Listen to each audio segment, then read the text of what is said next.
ערב טוב עפולה, קיבוצים והמושבים, ערב טוב. תראו שיש לנו אנרגיה גם בעמק. אז קודם כל, שמעתי שהדוברת שלפני הגיעה מירושלים, שזה מדהים. אני הגעתי רק משוהם, שזה גם לא קרוב, אבל יש לי משפחה בגניגר, אז אני מבחינתי גם מרגיש תושב המקום. גניגר תופס, נכון? יפה. ביום שני, אב באב, עמדתי מול הכנסת בירושלים, עם עוד כמה עשרות או מאות אלפי אנשים סביבי. הבטתי במסך הענק שלב הוקרנה בשידור חי, ההצבעה בכנסת, וראיתי איך ממשלה בישראל מחוללת מול עינינו מהפכה משטרית. דחקתי את המחשבה הזאת מראשי, סירבתי, ואני עדיין מסרב להאמין שהחלום היהודי, ציוני, דמוקרטי, נגמר רק כי חבורה של מושחתים, עבריינים, מוטרפים, משתמטים, סרבני גיוס, בטלנים שלא עבדו יום בחיים שלהם, שקרנים, כהניסטים, גזענים, משיחיים, סהרורים, שונא ערבים, שונא זרים, שונא נשים, שונא להט"בים, פועלים כארגון פשע לכל דבר, החליטו כעדר כבשים שמונה 64 ראשים חלולים שהם ממוטטים את שלטון החוק הקיים, ותחתיו הם חותרים לכונן דיקטטורה לאומנית. כאילו היינו רפובליקת בננות באיזה מדינה נידחת בדרום אמריקה, ולא, ישראל סטארט-אפ ניישן, כוכבת העולם המערבי, היהלום בכלכלות העולם, המבוססת על הג'יניוס היהודי שממציא לנו כל יום פטנט חדש. חשבתי על הדרך הארוכה שעברנו מקום המדינה ועד היום, ואמרתי לעצמי, זה לא נגמר. החלום הציוני לא נגמר, כי אנחנו ננצח את הרוע הזה. אם אפשר אנחנו נעשה את זה בהידברות ובדרכי שלום, בחדרי ישיבות ממוזקים ונעימים בבית הנשיא, אבל אם ממשלת הזדון תמשיך לנסות ולסובב אותנו בכחש, ונבין כי נגזר עלינו לעצור את זה כאן ברחובות, אז נצא כולנו לרחובות ולכיכרות ונהפוך לאגרוף הברזל של הדמוקרטיה הישראלית.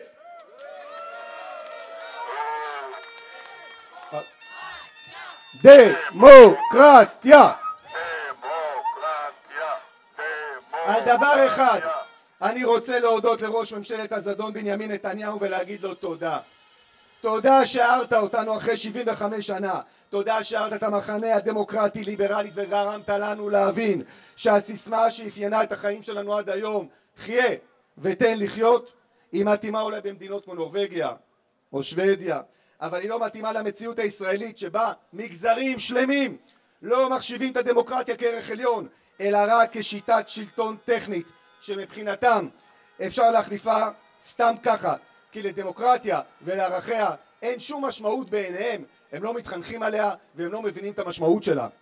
אני כאן כנציג המילואימניקים בכלל והשריונרים בפרט, ולכן אני רוצה להתייחס לסוגיה שנקראת סרבנות. ואין דבר יותר צבוע ושקרי מלקרות לסרבנות. אנחנו משרתים את הממלכה ולא את המלך.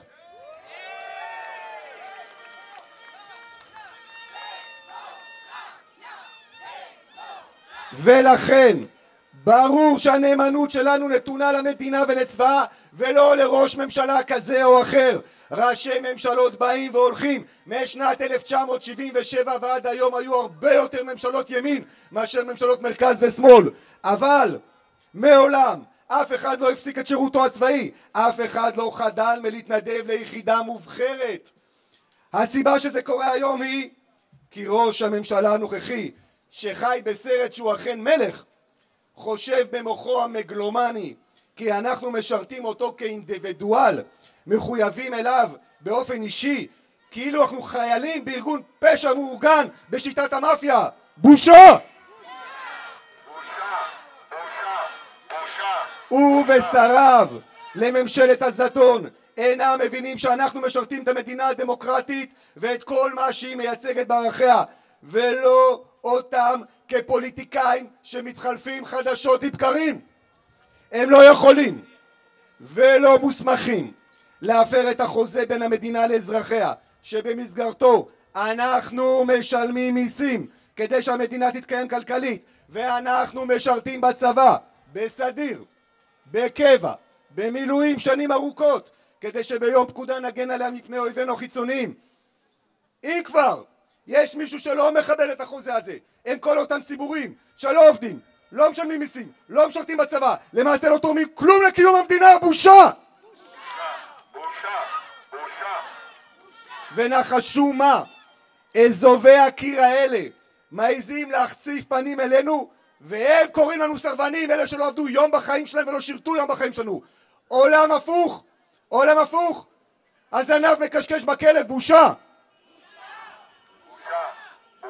באותו יום שני השחור 24 ביולי 2023 הממשלה הזאת חצתה קו אדום בעבירה את התיקון לחוק יסוד השפיטה בעילת הסבירות. היא אפשרה לעצמה לעשות כרצונה ללא כל ביקורת שיפוטית, ברוח האיזונים והבלמים של שלושת הרשויות, שהיא למעשה הבלם היחידי בשיטה שלנו חסרת החוקה.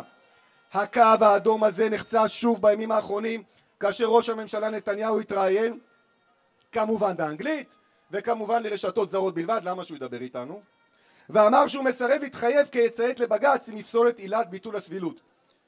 מיד אחריו קמו השופרות שלו והשרים שלו, התבטאו בצורה שערורייתית כנגד בית המשפט, בשולחם איומים בוטים לעברו שלא יפסוק נגד החקיקה הנפשעת שלהם, כשהם שוב מוכיחים שמתנהלים כארגון פשע לכל דבר. חשוב שכולנו נבין, אם לא נעצור אותם בגופנו, כאן ברחובות, הם יחצו כל פעם קו אדום חדש, שוב ושוב ושוב, עד שתהיה דיקטטורה, כי המשטרה לא תאפשר לנו להפגין, כי יהיה חוק נגד הפגנות. לכן אני קורא מכאן מעפולה ומהעמק לראשי מערכת הביטחון, לרמטכ"ל, למפכ"ל, לראש המוסד, לראש השב"כ, התייצבו עוד הערב בלשכתו של ראש הממשלה נתניהו.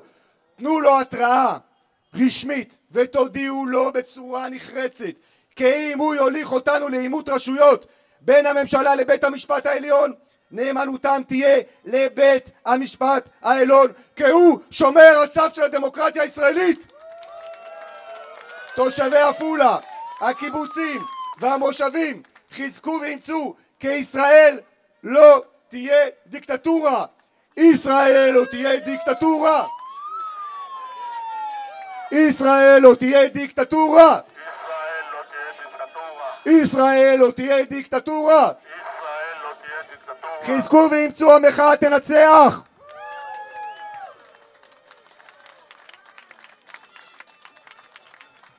איזה אנרגיות, יובל, תודה רבה.